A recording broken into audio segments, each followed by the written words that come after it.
प्रभु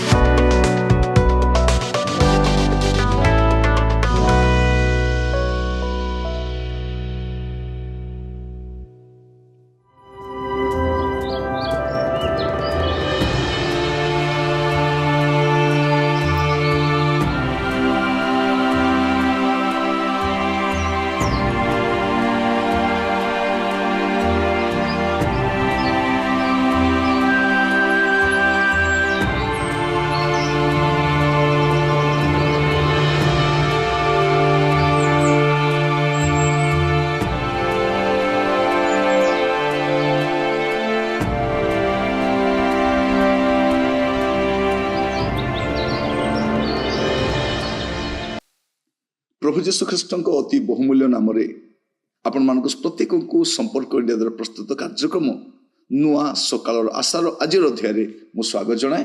प्रभु आपण मान प्रत्येक को बाहुल्य रूपे आशीर्वाद करंतु। दिन प्रतिदिन आम मिलित भाव में प्रभुरे वाक्य बढ़ुचु या वास्तव में गोटे आनंदर विषय अटे। आ प्रभु आपण मान सहित रही से कढ़ई नौ। आज आम जो प्रसंग ध्यान करवा आलोच्य प्रसंग होची एते दुर्बल कहीं एते दुर्बल कहीं। विशेष कर मो युवा मान को पचारे चाहे एते दुर्बल कहीं आत्मिक जीवन एते दुर्बल कहीं। परिस्थिति आसले आम भांगी पड़ुछु, चाकरी ना आम भांगी पड़ुछु, किसी गोटे टेंशन आसले भांगी पड़ुछु, एते दुर्बल कहीं। प्रभु आपण मान को एते ज्ञान देइछंती, एते बुद्धि देइछंती, किंतु आम डिसीजन नेला बेल को बहुत रॉन्ग डिसीजन। एते दुर्बल कहीं कारण आम बलवान नु, निश्चित आम बलवान नु। माने आमर जागतिक ज्ञान, आमर जावतीय बुद्धि विद्या, आमानकर बल, आमानकर सांग माने, आमान को काउंसलिंग देवा लोक माने ए सबु अंटू नाही। तेणु आमे दुर्बल देखा जाउछि। एते दुर्बल काहे कि मुता कहबा पई चाहे आपण बलवान केमते ही पारिबे। प्रथम जोहन 2 पर्व तारो 13-14 पद मु पढ़िबा पई चाहे। हे पितृगण मु तुमान को निकट को लेखु अछि, कारण जे आद्यरु अछंती तांको तुमाने जानी अछ। हे युवक माने मु तुमान को निकट को लेखु अछि, कारण तुमे माने पापात्मा को जय करि अछ। काहा को जय करिछ? तुमाने पापात्मा को जय करि अछ। वत्सगण मु तुमान को निकट को लेखिली, कारण तुमे माने पिता को जानी अछ। कि पितृगण मु तुमान को निकट को लेखु अछि, कारण जे आद्यरु अछंती तांको तुमाने जानी अछ। हे युवक माने मु तुमान को निकट लेखु अछि, कारण तुमे माने बलवान पुनि स्पनक वाक्य तुमान ठार अछि और तुमाने पापात्मा को जय करि अछ। आपण बलवान केमते ही परिबे? आपण बलवान हेबार गोटे उपाय प्रभु को वाक्य रहिबा दरकार। प्रभु को वाक्य जदि अछि आपण पापात्मा को जय करि परिबे। थोड़े विजय जीवन कहीं जीवा माने तो दुर्बल, ड्रग्स नौछंती, खराब सिनेमा देखुछंती, एते दुर्बल, चाकरी नहेले भांगी पड़ुछंती, बंची कि किछि एते दुर्बल। आपण निशा द्रव्य सेवन छाड़ी भी पारु नांती, गोटे पान पुड़िया गुटका छाड़ी पारु नांती, एते दुर्बल। गोटे सॉलिड डिसीजन नहीं पारु नांती, एते दुर्बल। गोटे खराब वीडियो देखि छंदी बाहरी पारु नांती, फेसबुक रु बाहरी पारु नांती, एते दुर्बल कि आपण? एते दुर्बल काहे कि प्रभु को वाक्य नहीं। विवाह टिके विलंब ही गले पूरा डिप्रेशन रे पड़ी जाउछंती, चाकरी विलंब हेले डिप्रेशन रे पड़ी जाउछंती, चाकरी चली गले डिप्रेशन रे। काहे कि एते दुर्बल? एते दुर्बल हबार मूल कारण कोन? वाक्य नाही आपण कथा।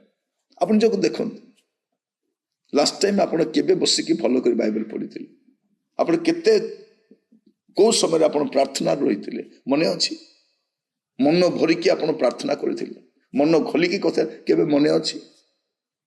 तो एमितिका पीढ़ी दुर्बल हेबे केमती हेबे? आपण दुर्बल काहे कि प्रभु को वाक्य नहीं। तेणु शैतान सहजरे आपण को आयत्त करूछि, पापात्मा आपण को जय लाभ करूछि, आपण ताको जिनि पारु नाहंती। एते दुर्बल काहे कि? एते दुर्बल हेबार मूल कारण कोन? प्रभु को वाक्य आपण को ठारे नाही। प्रभु को वाक्य नथिबारु आपण कोन होउचंती? छोट छोट परिस्थिति रे आपण विचलित हो जाउछंती। छोट परिस्थिति आपण को भ्रमित कर दउछि। आपण कोन ही पारु नांती, नाग को बाहरी पारु नांती। गीत 119 जब आपण देखिबे से କେତୋଟି କଥା ଲେଖାଯାଉଛି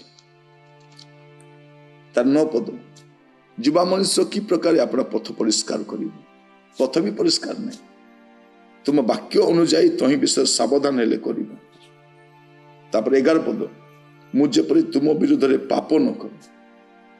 ଛୋଟ ଛୋଟ ପାପ ଛନ୍ଦି ହିଁ ବାହାରି ପାରୁନାହାନ୍ତି। କାହିଁକି?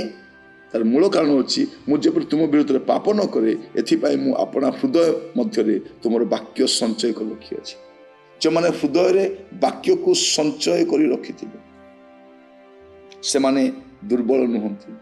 ପାପାତ୍ମା ଜିଣି ପାରିବ ନାହିଁ। ବାକ୍ୟ ଅଛି।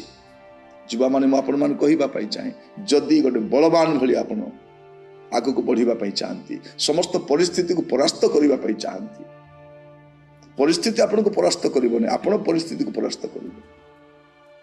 ଶୈତାନ ଆପଣଙ୍କୁ ପରାସ୍ତ କରିପାରେ, ଆପଣ ତାକୁ ପରାସ୍ତ କରିପାରିବେ। କେମିତି କରିପାରିବେ? ଯେତେବେଳେ ବାକ୍ୟ ଥିବ, ପବିତ୍ର ଆତ୍ମା ଆପଣ ସହିତ ରହିବେ, ପାପାତ୍ମା ଆପଣଙ୍କୁ ଜୟ କରିପାରିବ ନାହିଁ। ଆସନ୍ତୁ ପ୍ରାର୍ଥନା କରିବା। ଅନୁଗ୍ରହକାରୀ ପିତା ପରମେଶ୍ୱର, ମୁଁ ଆପଣଙ୍କ ଦାସ ଭାବରେ ପ୍ରାର୍ଥନା କରୁଛି। ଆଜିର ଯୁବପିଢ଼ି ପ୍ରଭୁ ଏତେ ଦୁର୍ବଳ, ଛୋଟ ଛୋଟ ପାପରେ ପଡ଼ି ବାହାରି ପାରୁନାହାନ୍ତି, ଉତ୍ତମ ସିଦ୍ଧାନ୍ତ ନେଇ ପାରୁନାହାନ୍ତି, ନିରୁତ୍ସାହିତ ହେଇଯାଉଛନ୍ତି, ଡିପ୍ରେସନକୁ ଚାଲି ଯାଉଛନ୍ତି।